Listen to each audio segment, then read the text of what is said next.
Díky moc za všetky otázky, ktoré ste poslali. Ideme sa na to vrhnúť, odrabať jedno po druhej. Ak nenájdeš odpoveď na svoju otázku v tejto relácii, nájdeš to v druhej. Ak som ti samozrejme neodpovedal osobne alebo moja asistentka.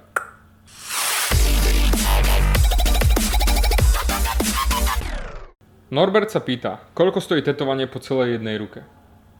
Ako máš veľkú ruku, čo budeme tetovať? Alebo čo bude kto tetovať? To všetko závisí od toho, aká sa bude odvíjať cena.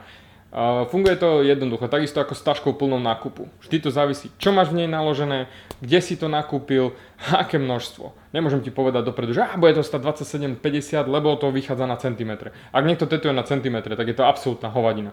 To sa nedá. Že začal som si tam čiarku, už je to nový centimeter. Jak to chcú pre Boha vyrátavať? To je absolútne sprostý prístup k nejakému oceňovaniu. Čiže vždy sa musíš spýtať, kto tetuje, čo sa bude tetovať, aby si vedel aj motív a potom si môžeš povedať, že aha, tak beriem alebo neberiem.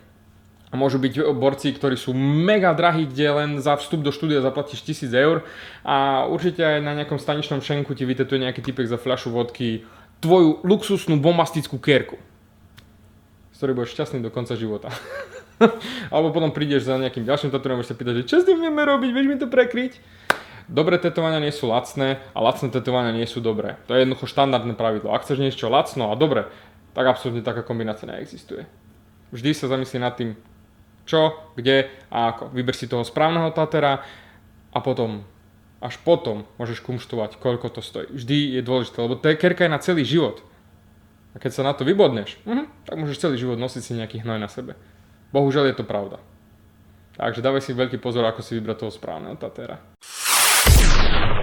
Chucky Norris sa pýta, bolí to? Nie, kdeže? To je ako Vánok, ktorý ťa oveje jemne z rána podľa rosy. Samozrejme, že to bolí. Pretože to je vpich ihlou pod kožu. Takže jednoznačne to bolí. Ale určite je aj dôležité, že kto ti to robí, pretože môže byť to nejaký borec, ktorý do teba bude riť, pretože si myslíš, že čím hlbšie pôjdem, tým viac atramentu to pôjde. Pôjde. Alebo máš také brutálne 3D tetovanie. Takých už borcov bolo. Šáhneš si na to a ding, ding, ding, ding, jak angličaková dráha, ty vole, v pieskovisku si môžeš také niečo urobiť. Takže, boli to jednoznačne, ale vždy závisí aj od tatera, ako to vie robiť a samozrejme ešte aj, kde tetuje. Či tetuje predlaktie, zadná strana, rameno, bok, ríť, lítko, kotník. Najväčšia bolesť je jednoznačne tu. Na tejto kostičke vystrem aj najväčšieho borca, stačí len tu trošku škrapkať a odíde. Ale ja netetujem tieto veci, takže nie je dôvod vôbec brať. U mňa bez problémov zaspávajú na tetovaní. Chlapi, budím, že otoč sa na opačnú stranu pri chrbátoch, pri veľkých ramenách, pri veľkých prácach bežne sa zaspáva. Tak už aj moji študenti tetujú tak, že ľudia zaspávajú. Je to len vždy závislé, kde sa tetuje a kto tetuje. Ale boli to bude. Keby to nebolelo, to má každý tú kérku, nie? Ben sa pýta perfektnú otázku, ktorá sa opakovala x krát, takže za všetkých ostatných odpoviem jemu.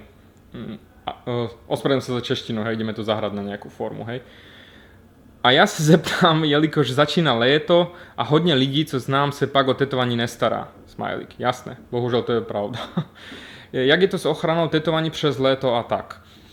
Počas léta jednoznačne je nutné ochraňovať to tetovanie z toho dôvodu, pretože slnko vyťahuje farbu, ničí farbu. Ja keby si vyvesil čierne tričko, sušiť si na šnúra na prádlo a necháš ho tam deň, 2, 3, nebude určite čierne, bude parádne vysvietené, vypálené, pretože slnko ničí tú farbu, ten pigment vo vnútri. Takisto je to aj s tetovaním.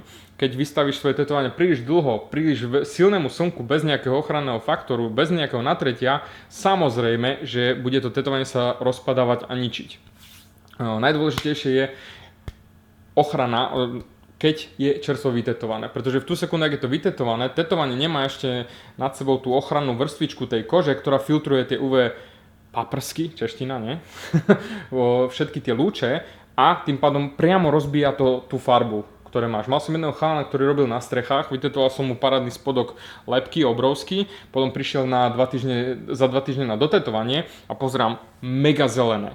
Hovorím, že čo si robil? No behal som po strechách. Ja hovorím, že to si nemohol zobrať dlhý rukav? No presne takto to mal vypálené. To znamená chodiť s zelenou lepkou na spodku a čiernou na vrchu. Bohužiaľ, tam ja to už nemám ako zachrániť a nikto iný to ani nemá ako zachrániť, pretože ten pigment je už zničený. Samozrejme, on bol vegeťak, on povedal, že OK, je spokojný, hlavne, že kerka je a vyzerá to dobre. Ale bohužiaľ to vyzerá zeleno. Takisto, pozor, solárium. Mal som jednu skvelú kočku, ktorá si nechala vytetovať na chrbát krásny lotusový kvet a došla za mnou sa ukázať hrdo za 5 dní. Pozri, ak sa to krásne zahojilo. A ja pozerám, ty vole, však to máš zelené. A samozrejme bola krásne čokoládovo hnedá. Ty si bola solárku. Nie, kdeže, vôbec nie. Super, tak si behaj so zeleným hnojom na chrbáte. Bohužiaľ, ja som svoju kvalitnú prácu odviedol, ona sa vybodla na starostlivosť. To znamená takisto aj ty, keď sa vybodneš na svoju starostlivosť, o svoju kerku aj počas leta, že si ju nebudeš natierať, si v prdeli. Preto je dôležité natierať si kerku aspoň 30-kovým krémom. Keď ideš vonku, jednoducho chceš, aby to tetovanie ti ostalo do konca života krásne, tak sa natri. Samozrejme, keď ideš na 15 minút, nie je to nutné, ale keď ideš na pol hodinku, hodinku, už na niečo dlhšie, vždy sa natieraj.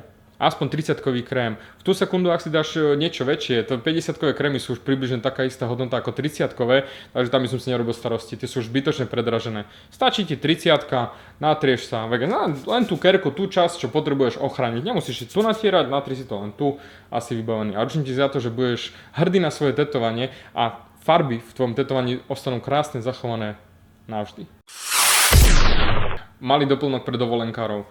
Ak ideš na nejakú dovolenku, nedávaj si tetovanie tesne predtým, ako sa ideš kúpať, opaľovať, prakticky byť non-stop na slnku. V žiadnom prípade, pretože tetovanie trvá, kým sa zahojí. To bežne hojenie trvá, kým sa vytvorí tá jemná koža, tá jemná ochrana sa stvrdne, že bude naozaj tá ochrana, ten UV filter, trvá to 2 týždne až mesiac, závisí od toho, ako rýchlo sa ti hojí koža.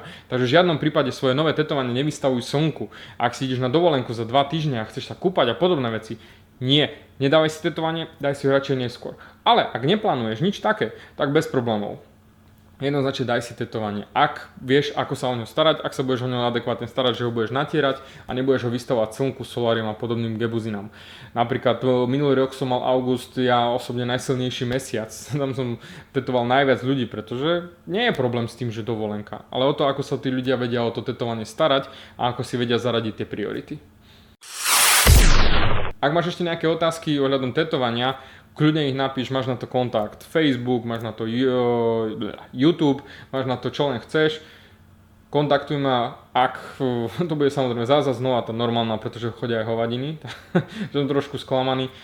Poriadne otázky, pýtajte sa, s radosťou odpoviem a v ďalšej relácii alebo v ďalšom videjku s obrovskou radosťou zodpoviem aj na tvoju otázku. Totálny grázel. Zle. Znova, zasekol som sa. Zbehnúť na všetkotetovaní.sk. Nie, dáme ešte raz. Znova.